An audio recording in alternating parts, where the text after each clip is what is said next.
Oke, assalamualaikum teman-teman. Berjumpa lagi dengan aku Bang Ul. Di video kali ini, aku akan menceritakan sebuah alur cerita film yang berjudul Sword of Wudang. Film ini berkisah mengenai seorang remaja pria yang bernama Eugene, yang memiliki sifat yang nakal, namun ia baik hati dan berbakat. Di suatu ketika, kedua orang tuanya dibunuh oleh seseorang, pas setelah ia dilahirkan. Dan ayahnya ini bisa dikatakan orang terkuat yang memiliki bela diri yang sangat tangguh. Setelah kedua orang tuanya tewas, semua rahasia mengenai tewasnya kedua orang tuanya tersebut belum ia ketahui. Dan setelah itu, ia dibesarkan oleh kedua orang tua angkatnya. Sejak kecil hingga tumbuh dewasa, ia tinggal dan dibesarkan oleh guru-guru yang jago dalam bela diri di sebuah tempat bela diri yang bernama Sekte Wudang. Namun karena kenakalannya dan sering membuat onar, ia pun sering diberi hukuman. Namun suatu ketika, ia akhirnya mengetahui siapa orang yang telah membunuh kedua orang tuanya. Tidak hanya itu, kedua orang tua angkatnya juga dibunuh di depan matanya. Mulai dari sinilah, ia bertekad ingin menjadi lebih kuat untuk membalaskan dendam tersebut. Bagaimanakah kisah selanjutnya? Maka dari itu, simak terus video ini sampai habis. And welcome to Bang Ul Review.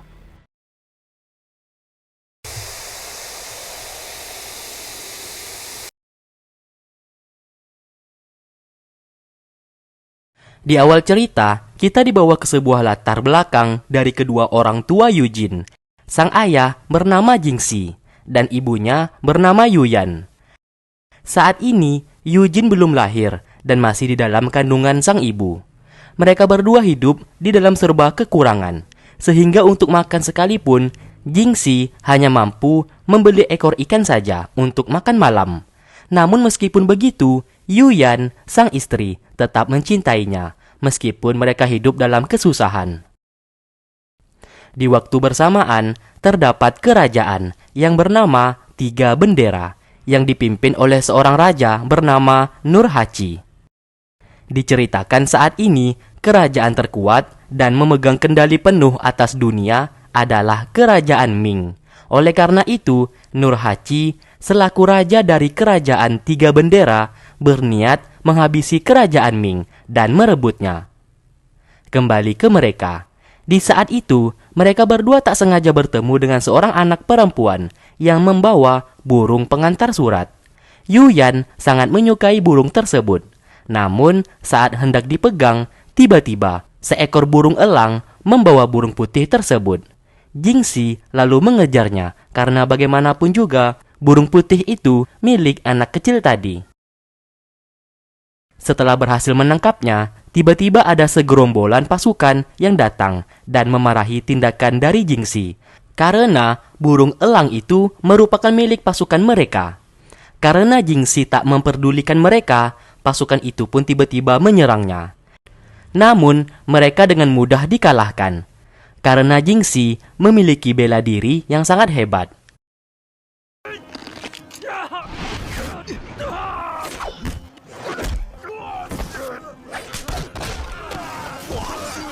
Tak lama kemudian, jenderal dari pasukan itu datang ke sana. Melihat keberadaan Jingxi di sana, ia pun tak jadi untuk menyerangnya dan membiarkannya untuk pergi. Si jenderal lalu memberikan informasi kalau Nurhaci, raja dari kerajaan Tiga Bendera, mengadakan sebuah kompetisi untuk mencari pendekar terhebat di belahan benua. Siapapun yang berhasil memenangkan kompetisi tersebut, maka mereka berhak mendapatkan sejumlah emas, uang, dan barang-barang berharga lainnya. Mendengarkan hal tersebut, kini semua warga menjadi heboh dan berniat untuk mengikuti kompetisi itu. Jingxi yang melihatnya juga memiliki niat untuk mengikutinya, namun ia masih memilih diam dan tidak bercerita kepada sang istri. Di lain tempat, ternyata Nurhaci mengadakan kompetisi itu adalah untuk merekrut para pendekar bela diri agar menjadi pengikutnya, yang dimana ia berniat mengumpulkan seluruh pendekar bela diri yang terkuat agar bisa menyerang kerajaan Ming nantinya. Di waktu bersamaan, terdapat sebuah sekte bela diri yang terkenal sangat hebat yang ditakuti oleh banyak pendekar lainnya, yang tak lain adalah sekte Wudang. Pemimpin dari sekte Wudang bernama Wu Xiang. Dan mereka semua sedang membuat acara ulang tahun sekte Wudang. Di saat mereka hendak mengganti papan nama, seketika seseorang datang ke sana dan hendak menghancurkan papan nama sekte Wudang. Namun, papan nama tersebut berhasil dipasang kembali. Ternyata orang yang menyerang barusan bernama Dongfang, yang berasal dari sekte Kunlun. Ia datang ke sana ingin membalaskan dendam mengenai gurunya yang telah tewas terbunuh akibat kalah bertarung melawan sekte Wudang. Wu Xiang berkata kalau pemimpin sekte Kunlun tidak dibunuh oleh sekte Wudang, melainkan ia bunuh diri karena merasa malu telah kalah bertarung. Meskipun begitu, Dongfang tetap menantang salah satu dari sekte Wudang untuk duel dengannya, untuk membuktikan siapa di antara sekte mereka yang terkuat. Wu Xiang sebagai pemimpin sekte Wudang mengabulkan permintaannya. Alhasil, pertarungan pun tak dapat terelakkan. Sekte Wudang lalu menurunkan tetua mereka yang bernama Qiwu untuk melawan Dongfang.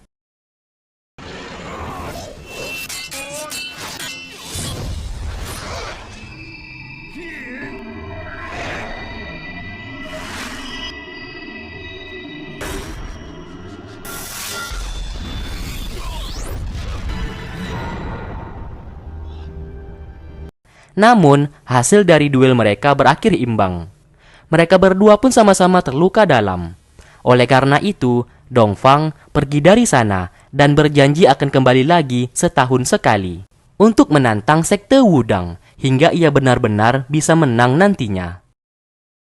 Di lain sisi, Jingxi saat ini bekerja sebagai pelayan di sebuah tempat ala-ala diskotik gitu, dan banyak pria mabuk-mabuk sambil memandang wanita yang sedang menari di atas meja. Ia pun ditemani istrinya untuk membantunya bekerja. Di dalam tempat tersebut, Jingxi selalu diperhatikan oleh seseorang. Di waktu bersamaan, datang seorang kakek tua yang juga masuk ke dalam. Di saat Jingxi menyuruh Yuyan untuk pulang terlebih dahulu, kakek tua tersebut mengikutinya dari belakang. Ternyata, kakek tua itu adalah paman dari Yuyan yang bernama Ji. Melihat kehadiran paman Ji di sana, ia pun menjadi sangat senang dan membawanya masuk ke dalam rumah. Melihat rumah dari Yuyan yang ala kadarnya, membuat paman Ji merasa kasihan melihatnya. Yuyan berkata, meskipun ia bersama Jingxi hidup serba pas-pasan, namun ia merasa senang, karena baginya bisa bersama dengan sang suami sudah lebih dari cukup. Paman Ji sesaat bertanya usia kandungannya. Yuyan menjawab kalau saat ini ia sedang mengandung 8 bulan. Ternyata alasan Paman Ji mencarinya karena permintaan dari Wu Xiang, pemimpin sekte Wudang, sekaligus ayah Yuyan, yaitu Qiwu, pria yang sebelumnya bertarung melawan Dongfang tadi. Qiwu selaku ayahnya meminta Yuyan dan Jingxi untuk kembali pulang ke rumah. Faktanya, pernikahan Jingxi bersama Yuyan tidak direstui, maka dari itu mereka berdua nikah lari dan meninggalkan rumah sekaligus sekte Wudang. Di lain sisi, orang yang memperhatikan Jingxi selama ini merupakan sahabat lamanya yang bernama Gopu. Namun sayangnya, Gopu saat ini harus bekerja untuk Nurhaci, kerajaan 3 bendera, yang terkenal sangat jahat. Ia terpaksa menjadi jenderal untuk Nurhaci karena misinya saat ini sedang mencari keberadaan ayahnya yang ia curigai berada di tangan Nurhaci. Di sana, Jingxi mengatakan kalau ia hendak mengikuti kompetisi yang akan diadakan oleh Nurhaci. Setelah berhasil mendapatkan uang dan emas, ia akan pergi meninggalkan kota tersebut bersama Yuyan untuk memulai hidup baru yang lebih baik. Gopu hanya memberikannya nasihat kalau Nurhaci orangnya sangat licik dan ia harus berhati-hati. Tidak hanya itu, Gopu juga memberikan kuda sekaligus kereta miliknya kepada Jingxi karena ia tahu kalau Yuyan saat ini sedang mengandung dan kuda kereta itu berguna untuk mereka ke depannya. Setelah itu, ia pamit pergi dari sana. Singkat cerita, ia pulang ke rumah. Yuyan lalu bercerita kalau Paman Ji barusan datang menghampirinya dan menyuruh mereka berdua untuk pulang karena Qiwu, ayah dari Yuyan ini, meminta mereka untuk pulang dan kembali ke sekte Wudang. Namun di sini, Jingxi masih memikirkan untuk pulang karena ia merasa malu belum bisa membahagiakan Yuyan dan ia merasa selama ini telah membuat hidup Yuyan menjadi sengsara. Ia pun berkata akan memikirkannya terlebih dahulu. Setelah istrinya tertidur, ia secara diam-diam pergi dari sana untuk menghadiri kompetisi yang diadakan oleh Nurhaci tanpa sepengetahuan dari Yuyan. Hingga keesokan harinya, Yuyan yang menyadari kalau suaminya pergi untuk mengikuti kompetisi memberitahukan kepada Paman Ji. Mendengarkan hal tersebut, Paman Ji hendak menyusulnya. Singkatnya, kompetisi itu pun telah dimulai. Banyak dari perguruan dan pendekar yang mengikuti kompetisi itu. Ujian pertama, mereka semua harus berhasil melewati rintangan yang sudah dipersiapkan sebelumnya.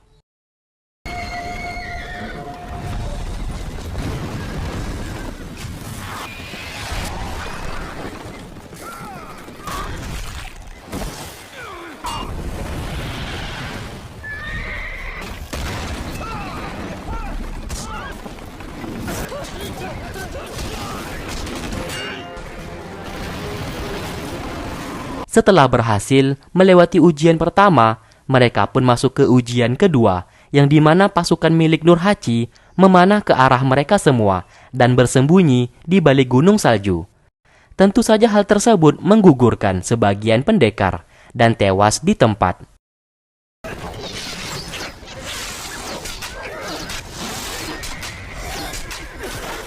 Jingxi yang menyadarinya seketika menggunakan ilmu berpedangnya dan berhasil meruntuhkan gunung salju tersebut yang membuat pasukan milik Nurhaci yang berlindung di sana lari terbirit-birit. Dan mereka pun masuk ke ujian terakhir, yaitu memanjat tebing es agar bisa sampai di atas. Namun, rintangan kembali datang, yang dimana mereka harus berhadapan dengan badai salju yang turun dari tebing. Banyak dari mereka yang terjatuh dan tewas.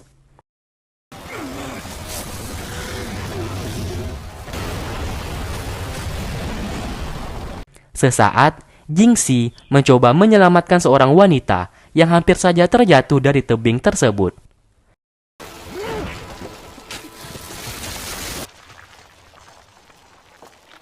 Dari kejauhan, Paman Ji melihat Jingxi yang hampir tewas karena kompetisi tersebut. Setelah badai salju berakhir, kini mereka kembali menaiki tebing tersebut. Namun lagi-lagi, mereka semua harus menghadapi balok besar yang dilempar dari atas, hingga beberapa dari mereka terjatuh ke bawah.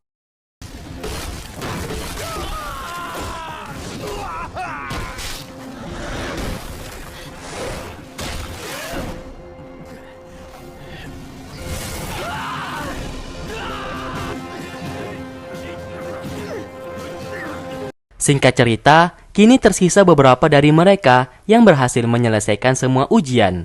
Nurhaci sebagai Raja Tiga Bendera menepati janjinya dan memberikan emas beserta uang kepada masing-masing pemenang.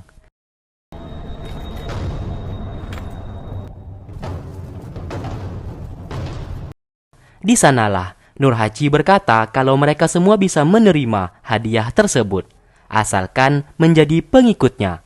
Pria berbadan besar yang bernama Solon menolak akan hal tersebut karena ia bersama sukunya hanya ingin memenangkan kompetisi dan pergi setelah mendapatkan hadiah. Namun semuanya sia-sia karena Nurhaci memberikan peraturan siapapun yang mau uang dan emas mereka harus menjadi pengikutnya. Disinilah terjadi perdebatan yang cukup serius.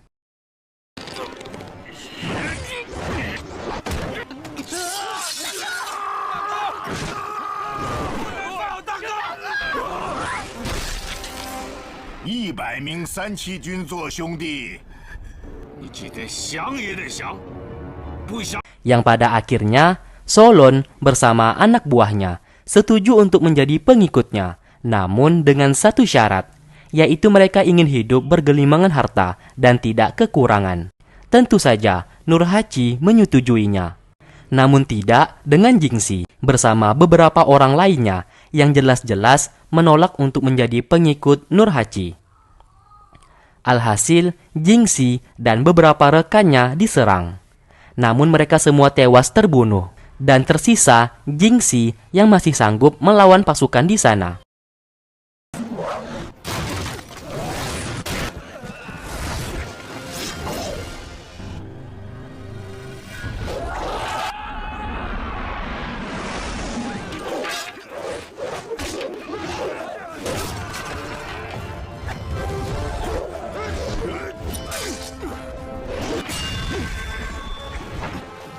Bahkan, Jingxi tidak segan-segan menodongkan senjata di hadapan Nurhaci yang ingin ia bunuh.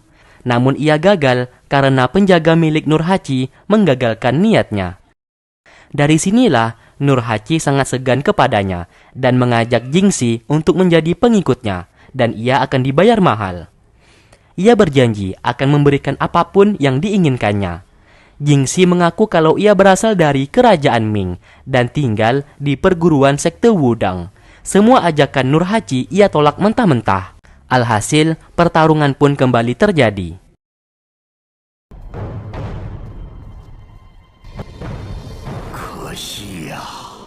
Sesaat, Paman Ji datang ke sana untuk menolongnya.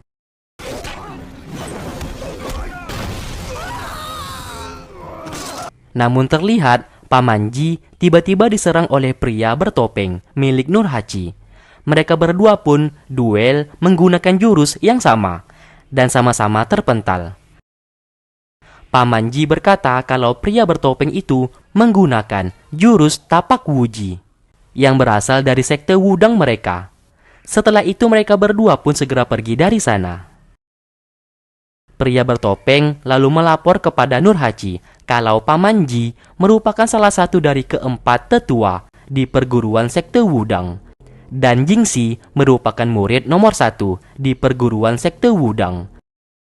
Singkat cerita, Jingxi membawa Paman Ji ke sebuah tempat untuk bersembunyi, sedangkan ia akan menjemput istrinya terlebih dahulu. Setelah itu, saat sedang di perjalanan, ia lagi-lagi bertemu dengan Gopu, sahabatnya. Di sana Gopu menyuruh Jingxi untuk segera pergi meninggalkan kota tersebut dan memberikannya sebuah surat yang bisa mempertemukan mereka nantinya. Sedangkan Paman Ji yang hendak beristirahat seketika diserang oleh pria bertopeng. Namun aksinya digagalkan oleh seseorang pendekar yang tak tahu dari mana asalnya, yang tiba-tiba menyerang pria bertopeng menggunakan ilmu pedang 7 bintang. Melihat hal tersebut, pria bertopeng langsung kabur dari sana.